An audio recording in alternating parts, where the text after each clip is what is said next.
Assalamualaikum warahmatullahi wabarakatuh. Salam sehat. Nama saya Yuda Jeremy Yudhistira dengan NIM 10116554 dengan topik skripsi Sistem Informasi Manajemen Produksi Kaos Kaki di CVHBR. Masalah utama di CVHBR adalah sulitnya monitoring bahan baku, barang setengah jadi dan barang jadi, serta penjadwalan proses produksi. Tujuan dibuatnya sistem ini adalah untuk membantu kepala bagian produksi dalam memonitoring bahan baku, barang setengah jadi, dan barang jadi yang sedang diproduksi, serta membuat penjadwalan untuk bagian-bagian produksi di CVHBR. Dalam pembuatan kaos kakinya, CVHBR melewati beberapa proses. Di antaranya, dari gudang bahan baku, kemudian dilanjutkan ke bagian mesin produksi, yang dilanjutkan ke bagian jahit, dan kemudian di bagian packing, dan berakhir di bagian gudang barang jadi.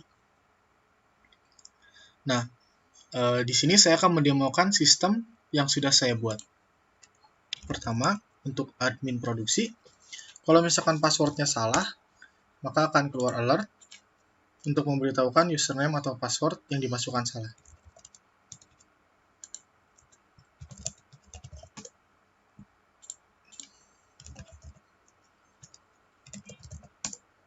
Nah, ini admin produksi. Admin dapat mengolah data buyer, data PO, data produk, data kepala bagian, dan data user atau data akun. Untuk data buyer sendiri, bisa menambahkan data bayarnya atau mengubah data yang sudah ada. Misalkan kita akan menambahkan dulu data buyer baru, namanya tahun bergabung atau tahun mitra dengan CVHBR itu tahun berapa. Bulan bergabungnya, maka akan langsung tersimpan. ID buyer ini otomatis terbuat berdasarkan tahun mereka bergabung, tahun bergabung, 4 digit pertama itu tahun bergabung, kemudian 2 digit selanjutnya itu bulan bergabungnya, dan digit-digit selanjutnya adalah nama buyernya. Misalkan kita ubah dari 2004 jadi 2003, maka sudah terubah, maka ID-nya pun akan berubah jadi 2003. Selanjutnya data PO. PO di sini pesanan.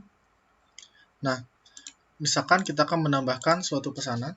Pesanan harus memiliki buyer dan memilih buyer dulu, siapa buyernya. Yang kita tambahkan tadi itu Optimus dengan kapan pesanan ini akan dibuat. Nah, nomor PO di sini auto generate. 4 digit pertama itu tahun dikerjakannya, tahun dibuat. Digit selanjutnya adalah nama buyernya siapa, dan 3 digit terakhir adalah urutan PO ini dibuat. Misalkan akan menambahkan PO dengan buyer yang sama, dengan tahun yang sama, maka 3 digit di belakang akan otomatis bertambah. Atau kita akan mengubah misalkan dari 2020 ke 2015, maka ID-nya akan berubah lagi. Awalnya 2015, urutannya akan menjadi 001. Nah, selanjutnya produk. Ini produk yang sudah ada. Admin bisa menambahkan produk atau mengubah produk yang sudah ada. Untuk menambahkan produk dibutuhkan nomor PO. Kita mengambil yang tadi, tahun 2020, Optimus. Nama produknya apa? Apa yang akan dikerjakan? Misalkan kita masukkan nama produknya, masukkan ukuran produknya, dan warnanya, warna kaos kakinya. Tahun dibuat atau tahun produksi, bulan produksinya, dan statusnya, sedang dalam pengerjaan atau selesai pengerjaan. Kalau sedang dalam pengerjaan, akan keluar nanti di halaman monitoring kepala bagian produksi. Kalau sudah tidak dalam pengerjaan atau sudah selesai, akan keluar di bagian laporan saja. Ini total kuantitinya yang akan dipesan, misalkan kita masukkan 1500, dan jumlah mesin yang digunakan ada berapa.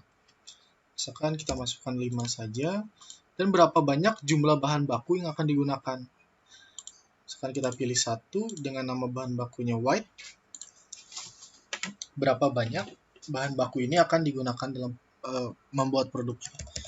Misalkan kita akan menggunakan 50 kg. Nama bahan di sini akan diisi oleh kepala regu bagian bahan baku. Dan ini tanggal lahirnya. Kita akan memilih tanggal lahirnya itu tanggal 5 Agustus. Kenapa? Karena pengisian realisasi produk dari bagian produksi itu berdasarkan tanggal hari ini. Misalkan hari ini tanggal 25, tapi saya ubah tanggal 23, karena tanggal 25 itu hari Sabtu, jadi tidak bisa masuk ke bagian proses produksi, karena tidak bekerja Sabtu Minggu, hanya hari Senin sampai Jumat atau hari bekerja. Saat disimpan akan langsung keluar. Kalau misalkan mau kita ubah, misalkan kita akan mengubah data order yang sudah ada, itu produknya, dari kuantitinya 1500 menjadi 1000, maka akan berubah. Untuk kepala bagian, admin memiliki hak akses untuk mengolah data kepala bagian. Kepala bagian yang sudah ada adalah kepala bagian produksi, kepala regu gudang bahan baku, kepala regu mesin, kepala regu gudang barang jadi, kepala regu jahit, dan admin produksi. Dari yang saya jelaskan di awal, berarti yang belum ada itu kepala regu packing. Maka kita akan menambah kepala regu packing. Kita masukkan dulu namanya dan nomor teleponnya. Bagiannya kita pilih packing dan kapan beliau bergabung dengan CVHBR. Maka langsung ada. Kita akan langsung saja ke bagian akun untuk menambah data akun yang sudah ada. Kita memilih dulu kepala bagian yang baru kita tambahkan, kemudian memasukkan username-nya dan password-nya.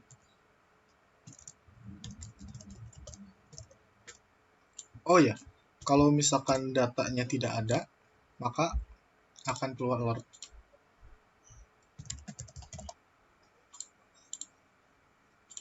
Nah, sudah ditambahkan. Kalau misalkan diubah, hanya bisa mengubah username dan password-nya. Sekian hak akses admin. Selanjutnya kita akan masuk ke bagian gudang bahan baku. Gudang bahan baku.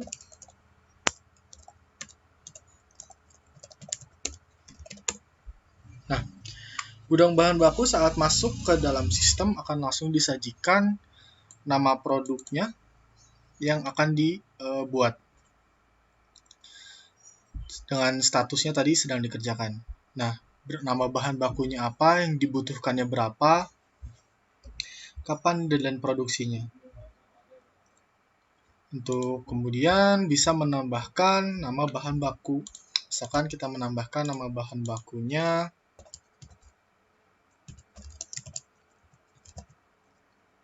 dengan jenisnya itu, maka langsung keluar. Kalau misalkan kita ubah,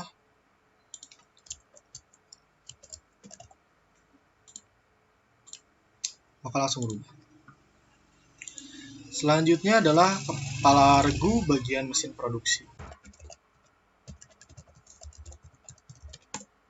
Nah, kepala regu mesin produksi saat masuk ke dalam sistem akan langsung dijajikan oleh jadwal produksinya. Di sini dibagi-bagi berdasarkan produk. Jadi nama produknya ada berapa, ada siapa, ada apa. Maaf, targetnya per hari berapa lama. Lama proses produksi ditentukan oleh kepala bagian produksi berdasarkan deadline produksi.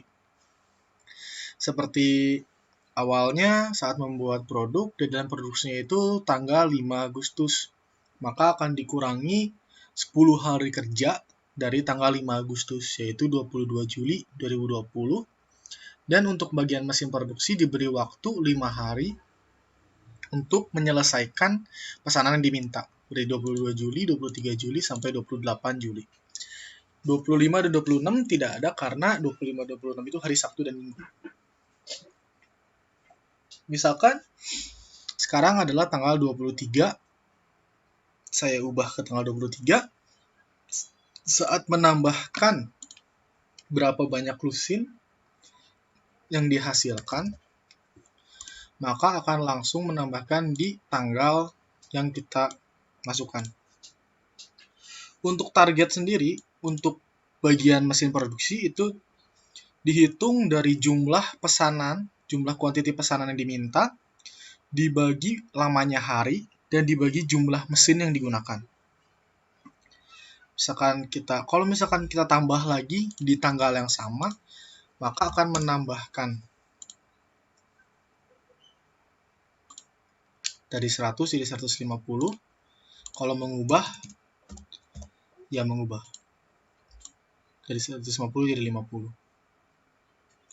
Nah, ini akan terus, kalau misalkan kita ganti tanggalnya, maka akan pindah ke 24 Juli dan mengisi di 24. Misalkan kita ubah tanggalnya dari 23 menjadi 24.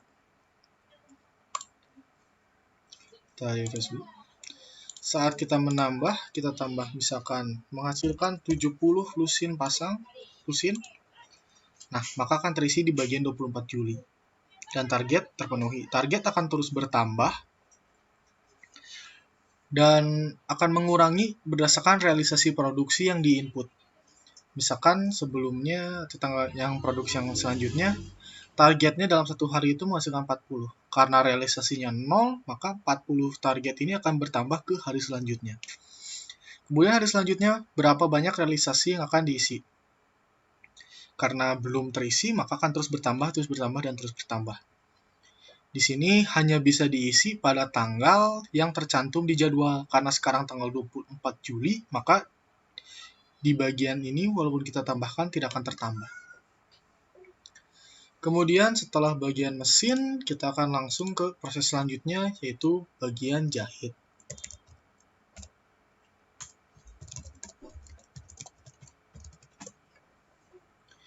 Untuk bagian jahit, sama seperti bagian mesin produksi, akan langsung disajikan oleh penjadwalan produk yang digunakan.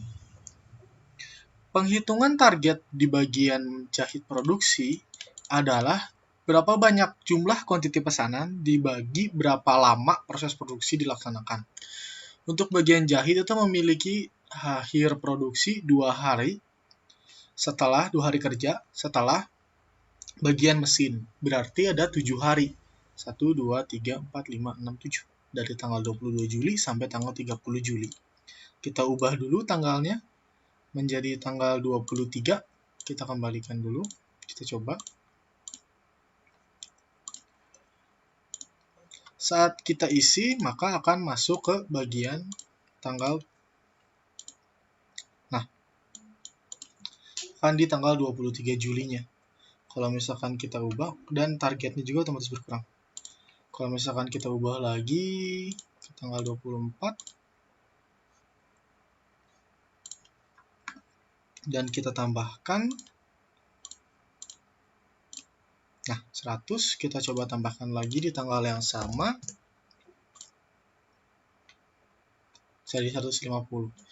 Dan yang pastinya, bila penambahan terjadi di bagian lain, bagian sebelumnya tidak akan terpengaruh. Tetap 50 dan tetap 70.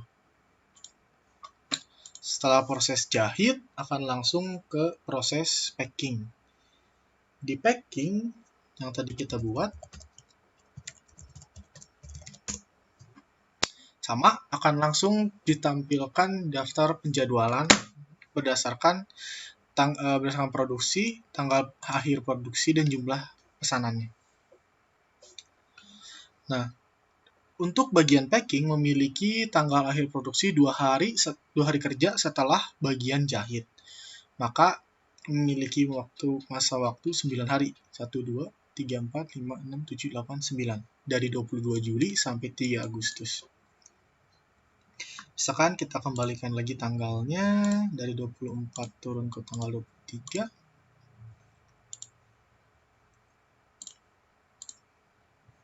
Kemudian kita tambahkan,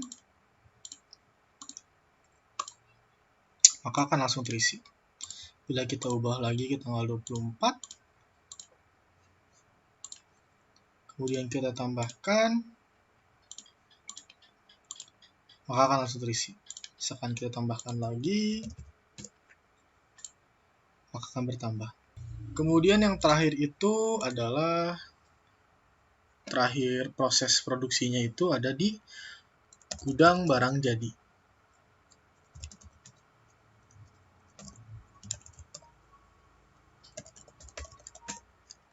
Nah, gudang jadi akan melihat kuantiti permintaan dan kuantiti yang diterima dari sebelumnya.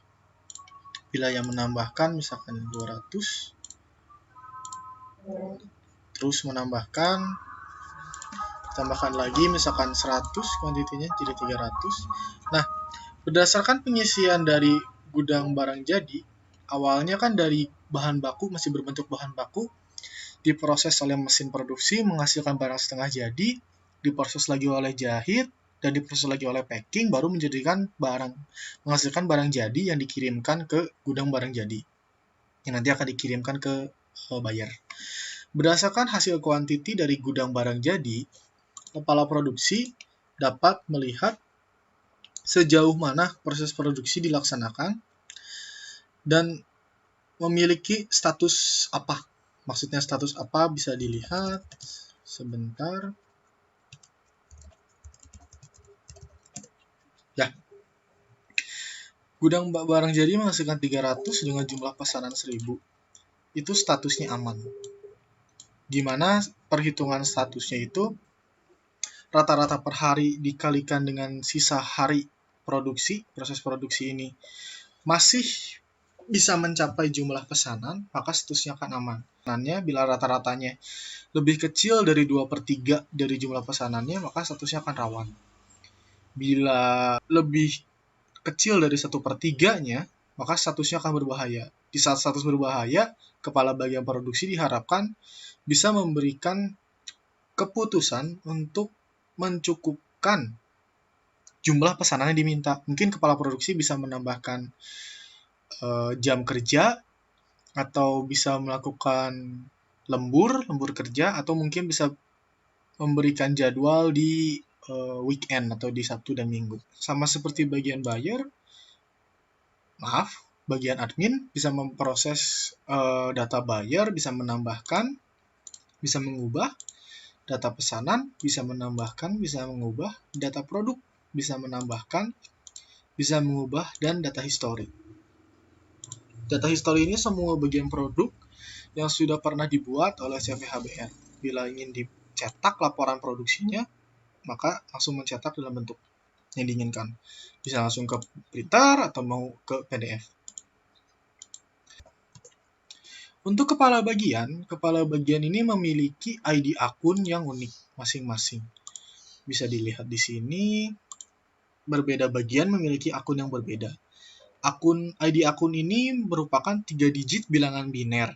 Mulai dari kepala produksi itu 001, ini berarti ada 010 itu untuk admin. Kemudian untuk bagian kepala regu gudang bahan baku itu 011. Untuk bagian kepala regu mesin produksi itu 100. Untuk kepala regu bagian jahit itu 101. Untuk kepala regu bagian packing itu 110. Dan untuk kepala regu bagian gudang bahan baku itu 011. Setiap bagian hanya memiliki 1 kepala regu. Terima kasih atas perhatiannya. Salam sehat.